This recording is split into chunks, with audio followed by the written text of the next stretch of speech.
Yeah, this was pretty good for a microwave brownie. Mm-hmm. I thought it tasted a little weird. I don't know how the lemon cake ones are either.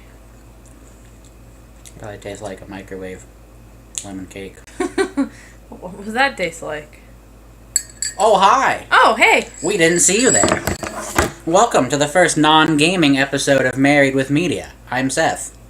I'm Megan. It's gaming related, though. Yes, on this first non-gaming episode, we're going to talk about gaming. Yes, but we're not gonna. Well, we are gonna show gameplay.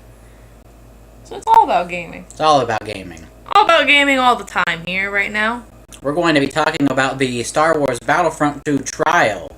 Yeah, we both played a little bit. We both, of course, because we're humans, have opinions about it.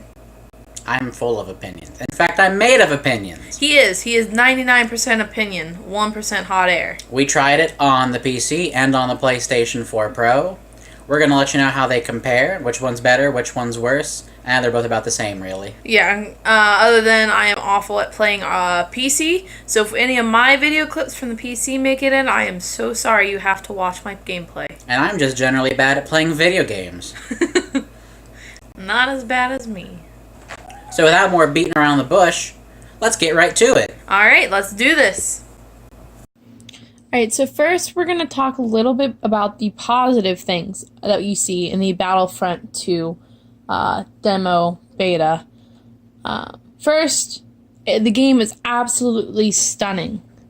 The maps are beautiful. It's, of course, super realistic.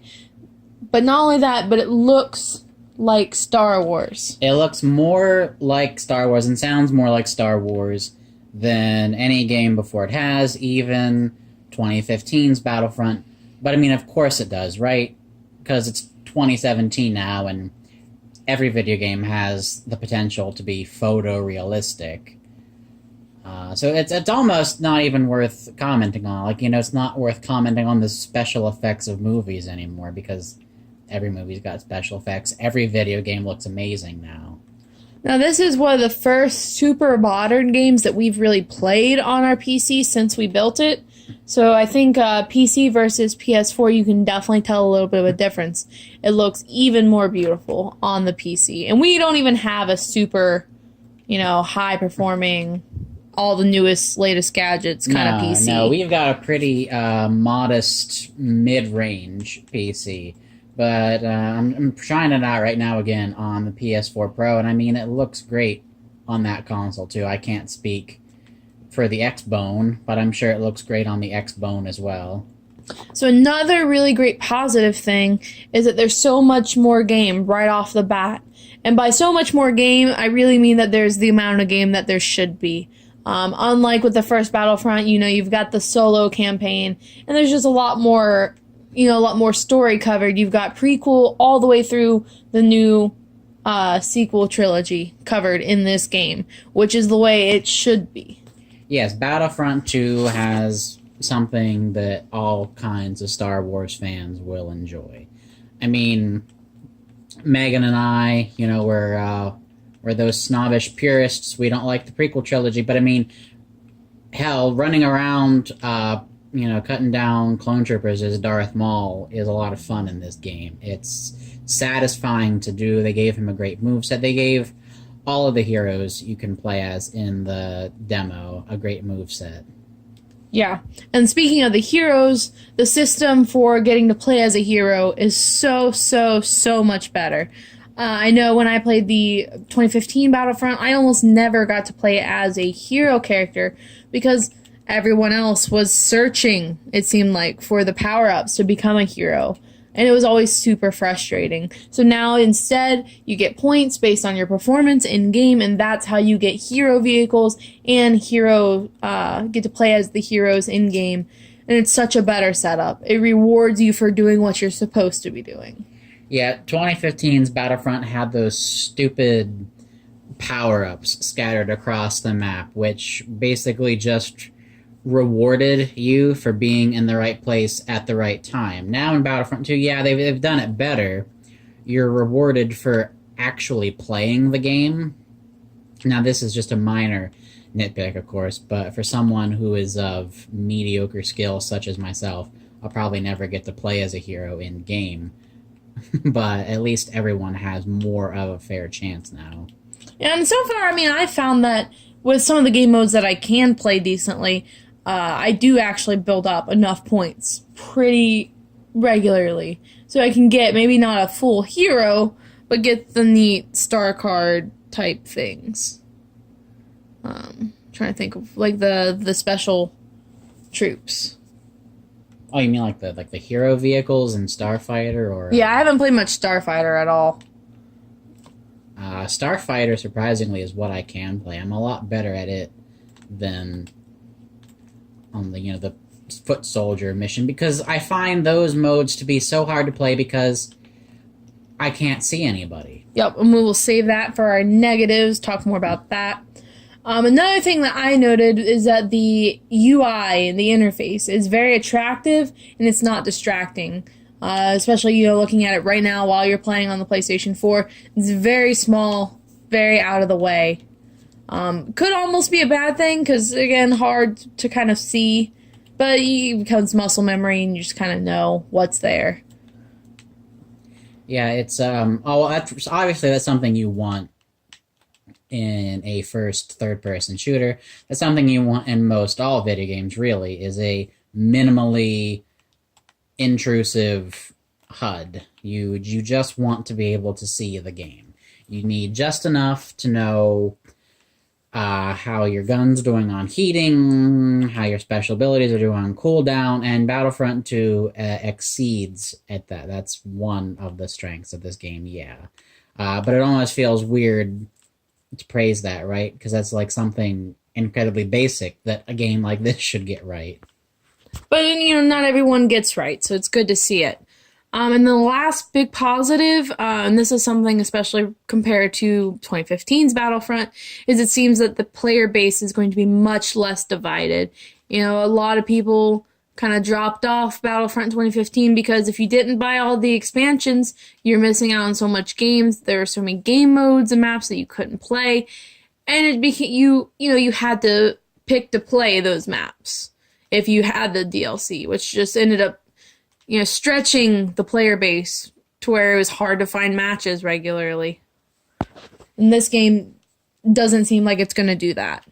No, in Battlefront 2, everyone will be able to play everything together, but maybe not everyone will want to. I think we can get into the negatives now of what we don't like, of what we've seen so far. And one of the first things that pops out almost immediately if you start playing is some of the map issues.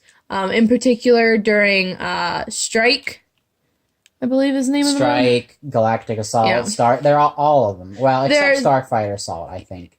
There are some issues, especially with Strike, where it makes it kind of unfair. The Resistance always has an easier time winning than the First Order. And, that's something that they faced with the first Battlefront in the Walker Assault game mode, and they were able to go back and fix it. So I don't see this being a permanent issue. I definitely think they'll obviously take feedback from the beta and some feedback from the first couple of weeks once it's out and fix the issue. Yeah, in case you don't know what we're talking about, in the game mode called Strike, it's small. It's one of the smaller modes. It's 8v8. And what you can do on the beta, trial, demo, whatever, is you play, it's the First Order versus the Resistance. And the First Order has to get this loot crate or whatever to this drop ship, and the Resistance just has to stop them from doing that. So the Resistance almost always wins that mode because all you gotta do is just stay back near the ship and shoot everybody that comes near. Yeah, and then the problem is exacerbated by the fact that there's limited ways for the First Order to go, and it really becomes just this tunnel of death for anyone who's playing as a First Order, on the First Order side. Another one of at least my personal issues is that I find the flight combat a little inaccessible. Now, Battlefront 2015, it was too easy. You just clicked a button and you did a flip, or you just locked on to a ship that was in front of you. And yeah, that's definitely too easy. It takes away a little bit of the fun. But for me, I found the new gameplay a little too hard, partially because I didn't know exactly what to do to try and maneuver and try to evade. Maybe that's something that would come with practice, but right now I don't find it the most accessible. Now, I want to talk about map design and also art direction, I guess would be the term to complain about. Because as amazing as the game looks, as photorealistic as it looks and all that, you cannot easily see who your enemies are. Nothing looks distinct. Everything just sort of blends together. I mean, sure, it's a cohesive art style and all, but it's not really that conducive to designing a multiplayer shooter because you really can't see where your enemies are. Even if you sit and have a nice big monitor like we do, it's impossible, nearly impossible for us anyway, to see who's shooting us and who we're supposed to be shooting. I don't know if anybody else has had these issues. I don't think I've seen anyone talking about it, but I don't think it's designed as well as it could have been. Yeah, and this is to compare it to Overwatch, for example. You know where your enemies are because they're outlined in red. They're super easy to see. The maps are, of course, also smaller, and there are other reasons, but with Battlefront, it really feels like they've made the scale seem too realistic. So the buildings are massive, the trees are massive, and the people and the characters are so small. Now, both of us have pretty bad vision, so maybe that's part of it. But we both struggle to see our enemies well enough to be able to shoot them, or to really even know where we're being shot at from. Who's shooting me? I don't know because I don't see anyone. And then our last big complaint, and this is probably a really big one that you're hearing probably more and more often with modern video games, is some of the money-grubbing practices that kind of come into play, like the loot boxes and pre-order bonuses and things like that. Yeah, of course, this game is made by DICE, which is owned by EA. And EA, they are the opposite of King Midas. They ruin everything they touch.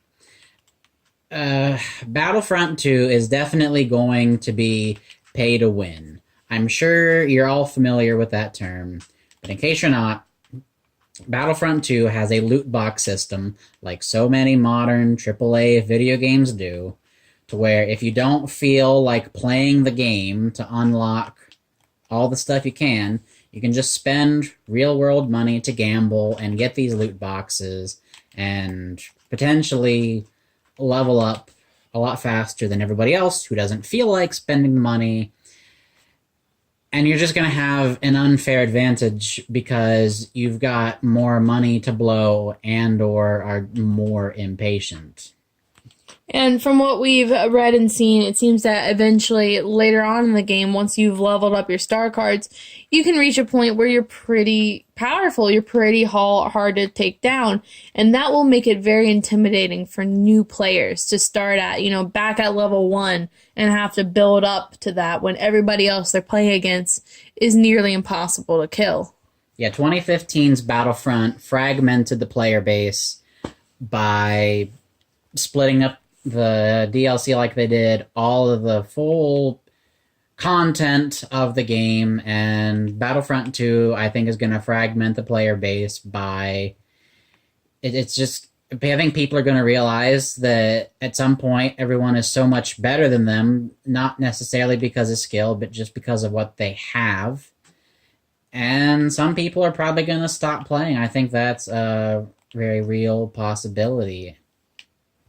The player base will shrink prematurely is something I worry about. Yeah, and then you saw that with the first Battlefront because of the player base being so divided. People just kind of gave up on the game.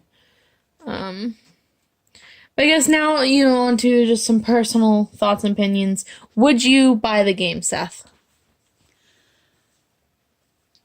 Yeah, I probably would. I don't think I want to buy it at launch, though, because I want to see if DICE will take the time to balance the game a little more. I want to see if people think that the game is too pay to win, and there is going to be a first single player campaign mode this time.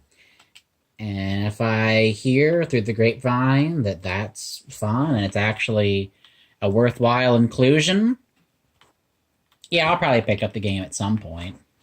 Yeah, I definitely think I would probably buy it, especially if the single player is good. If the single player is worth it, it can make, even the multiplayer is not perfect, it'll make it better. Another thing, and kind of forgot to mention, is the opportunity for co-op. Yeah, on PlayStation and, well, both consoles, you can do couch co-op, which is something Megan and I are always happy to see. It's something that has gone by the wayside most of the time in modern video games. So we're happy to do... I don't know if every mode offers split screen, but I know some do for sure. And we'll definitely take advantage of that if we pick it up for the PlayStation and not for a computer. So yeah, I think as long as the single-player campaign is pretty good, there are definitely some game modes I think I could get into. And, with the opportunity for couch co-op, I think it would make it a worthwhile thing to get. So I would say I probably would get it. Really, the only game mode right now that doesn't seem like it's going to appeal is the flight. I don't remember what's called. Starfighter Assault? Yeah, Starfighter Assault is the only mode so far that doesn't seem like I'm going to be able to get into. But it does seem like those larger modes can be super fun. The Galactic Assault, because of the multi-phasic way that the game is played, it looks like it'll be a really interesting, high-intensity, always changing game mode. And, as I mentioned, kind of blindish, so I can't really see anything, so that's probably going to be the biggest challenge if we do decide to pick it up, is especially playing it on a console with a TV across the room. It's going to be really hard to be able to see well enough to really get into the game. Alright, so those are our thoughts on the Battlefront 2 beta demo. Talk to us in the comments, let me know what you're thinking. If you agree, disagree, if there are other issues that you noticed. Make sure to go check out our Facebook page and our blog, which you can find at marriedwithmedia.com. And like and subscribe if you want to check out some new videos in the future. And that's it. I'm Megan. And I'm Seth. And this is Married with Media. Bye-bye.